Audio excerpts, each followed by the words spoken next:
Hai semuanya, kembali lagi bersama saya Winda Febiola. Pada kesempatan kali ini, kita akan kembali membahas mengenai materi sejarah, yaitu materi mengenai Orde Lama. Ikutin terus ya. Masa Orde Lama berlangsung pada tahun 1959 hingga di tahun 1966.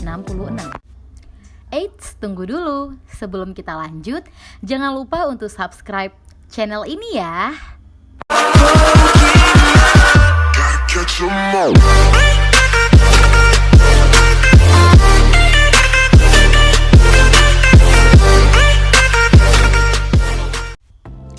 Masa Orde Lama yang berlangsung selama 7 tahun itu dalam sejarah perpolitikan Indonesia merujuk kepada masa pemerintahan Soekarno, yang mana Soekarno menjabat sebagai kepala negara sekaligus menjadi kepala pemerintahan.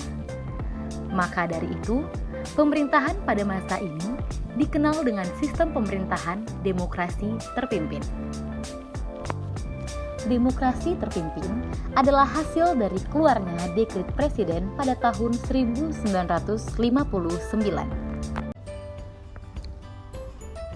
Adapun ciri-ciri dari Orde Lama, yang pertama yaitu peran dominan dari presiden.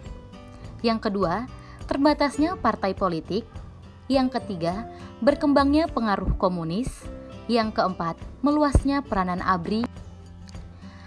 Berikut merupakan kelebihan dari masa pemerintahan Soekarno pada masa Orde Lama. Adapun kekurangan di masa pemerintahan Orde Lama, yang pertama yaitu situasi politik yang tidak stabil, yang terlihat dari banyaknya pergantian kabinet yang mencapai 7 kali pergantian pada masa pemerintahan demokrasi liberal pada saat Orde Lama. Yang kedua, munculnya sistem demokrasi terpimpin, yang mana presiden memiliki kekuasaan penuh atas segala bidang pemerintahan.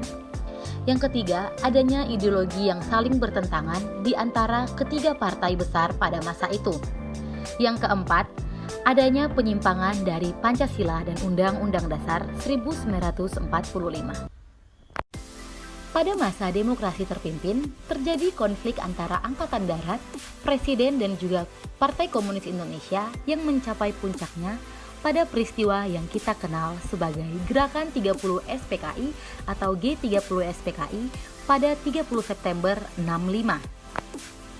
Peristiwa G30 SPKI atau Gerakan 30 September dilancarkan oleh Partai Komunis Indonesia serta menjadi salah satu sejarah pahit bagi pemerintah Indonesia terkhusus pada masa Orde Lama. G30 SPKI terjadi pada malam hingga dini hari, tepat pada akhir tanggal 30 September. Gerakan pemberontakan dilakukan oleh PKI mengincar perwira tinggi TNI Angkatan Darat Indonesia. 3 dari 6 orang yang menjadi target langsung dibunuh di kediamannya, sedangkan yang lainnya diculik dan dibawa menuju lubang buaya.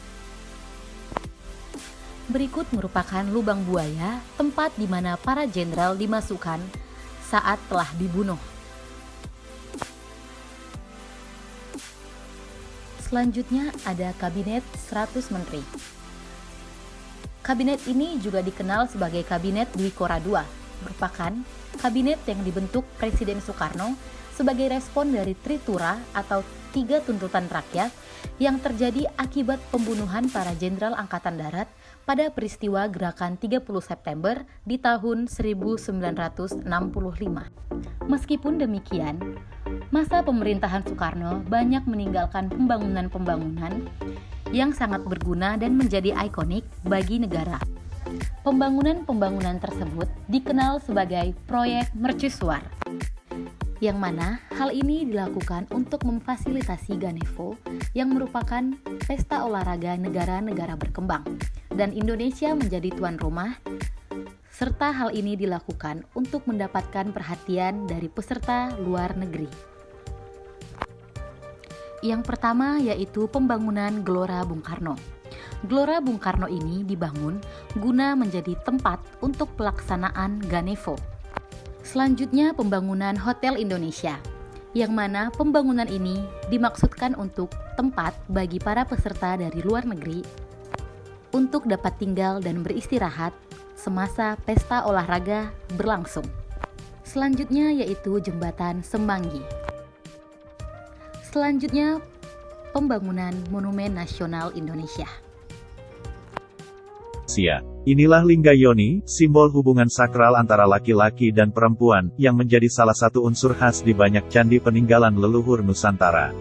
Monas sempat tersendat karena terjadinya peristiwa gerakan tanggal 30 September tahun 1965 yang kelak menjadi pemicu runtuhnya Orde Lama. Namun, Bung Karno tidak sempat melihat proyek monumen nasional yang lama didambakannya itu rampung. Presiden pertama RI ini wafat pada tanggal 21 Juni tahun 1970.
Selanjutnya, pembuatan patung Selamat Datang.